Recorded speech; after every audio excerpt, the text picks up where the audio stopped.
খামেনিকে হত্যা করায় ইরানের পাশে দাঁড়িয়েছে রাশিয়া ও চীন।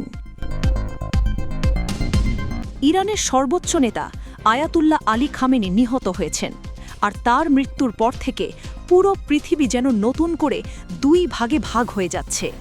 ঘটনার শুরু যেভাবে আমেরিকা ও ইসরায়েল সম্মিলিতভাবে ইরানে ব্যাপক বিমান হামলা শুরু করে। তেহরান, ইস্ফাহান, কোম, কারাজ, কেরমানশাহ একের পর এক শহর কেঁপে ওঠে বোমার আঘাতে। ট্রাম্প সরাসরি ঘোষণা দেন এই হামলা চলবে যতদিন প্রয়োজন। তিনি একে বলেন নির্ভুল ও ভারী হামলা। আর এরই মাঝে আসে সেই মর্মান্তিক খবর, খামেনি মারা গেছেন। ৮৬ বছর বয়সী এই নেতার মৃত্যুর কথা ট্রাম্প নিজেই সোশ্যাল মিডিয়ায় ঘোষণা করেন এবং একই সাথে ইরানি জনগণকে বলেন এটা তাদের দেশ ফিরে পাবার সুযোগ। ইরানের রাষ্ট্রীয় গণমাধ্যমও শেষ পর্যন্ত মৃত্যু নিশ্চিত করে। ইরান চুপ থাকেনি, তারা পাল্টা হামলা শুরু করে বাহরাইনে আমেরিকার ৫ম নৌবহরের ঘাঁটিতে। আমেরিকান দূতাবাস বাহরাইন ও আবুধাবিতে সকল নাগরিককে তাৎক্ষণিকভাবে আশ্রয় নেওয়ার নির্দেশ দেয়। কাতার ও সংযুক্ত আরব আমিরাত থেকেও বিস্ফোরণের শব্দ ভেসে আসে। ইরানের প্রেসিডেন্ট পেজেশকিয়ান স্পষ্ট ভাষায় জানান, প্রতিশোধ নেওয়া ইরানের বৈধ অধিকার এবং জাতীয় দায়িত্ব। এই অবস্থায় মস্কো থেকে যে বার্তা এলো সেটি ছিল তীব্র এবং কড়া।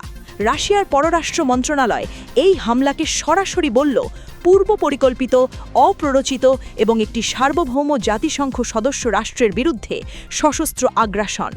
ভ্লাদিমির পুতিন খামেনির হত্যাকে বললেন নৃশংস হত্যাকাণ্ড। রাশিয়ার পররাষ্ট্রমন্ত্রী লাভরভ ইরানের পররাষ্ট্রমন্ত্রীর সাথে সরাসরি ফোনে কথা বলেন এবং জানান যে জাতিসংঘে জরুরি বৈঠকের জন্য রাশিয়া সমর্থন দেবে। বেইজিং থেকেও একই সুর শোনা গেল।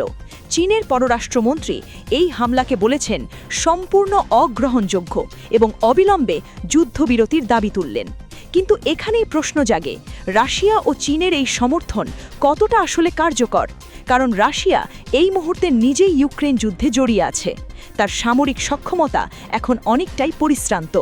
বিশ্লেষকরা বলছেন মুখে নিন্দা করা আর সত্যিকারের সামরিক সহায়তা দেওয়া এই দুটো সম্পূর্ণ আলাদা বিষয়। ইউক্রেন ইস্যুতে ইরান রাশিয়াকে ড্রোন দিয়েছিল, এখন রাশিয়া পাল্টা কতটুকু দিতে পারবে সেটাই আসল প্রশ্ন। অন্যদিকে পশ্চিমা বিশ্ব স্পষ্টত দুই ভাগে। ফ্রান্সের ম্যাক্রো বললেন এটি গুরুতর পরিণতি সম্পন্ন একটি সংঘাত এবং জাতিসংঘের জরুরি বৈঠক ডাকার আহ্বান জানালেন। আর ইউক্রেনের প্রেসিডেন্ট জেলেন্সকি উল্টো ইরানকে বললেন পুতিনের সহযোগী, কারণ ইরান রাশিয়াকে ড্রোন সরবরাহ করেছে। ইসরায়েলের পক্ষে কথা বলতে গিয়ে তিনি আমেরিকার পদক্ষেপকে সমর্থন জানালেন। এর মধ্যে একটি হৃদয় বিদারক ঘটনা সারা পৃথিবীকে নাড়িয়ে দিয়েছে। ইরানের মিনাব শহরে একটি বালিকা বিদ্যালয়ে হামলায় প্রায় ১৫০র বেশি মানুষ নিহত হয়েছেন বলে খবর আসে। আহত হয়েছেন আরও ১০০ জন। ইসরায়েলি সেনাবাহিনী বলেছে তারা বিষয়টি যাচাই করছে। এই একটি ঘটনাই দেখিয়ে দেয় এই যুদ্ধ কতটা নৃশংস হয়ে উঠছে।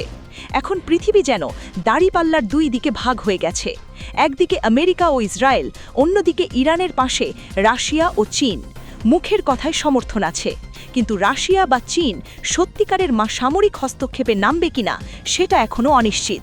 তবে একটা বিষয় নিশ্চিত, খামেনির মৃত্যুর পর মধ্যপ্রাচ্যের ভূ রাজনীতি আর আগের মতো থাকবে না।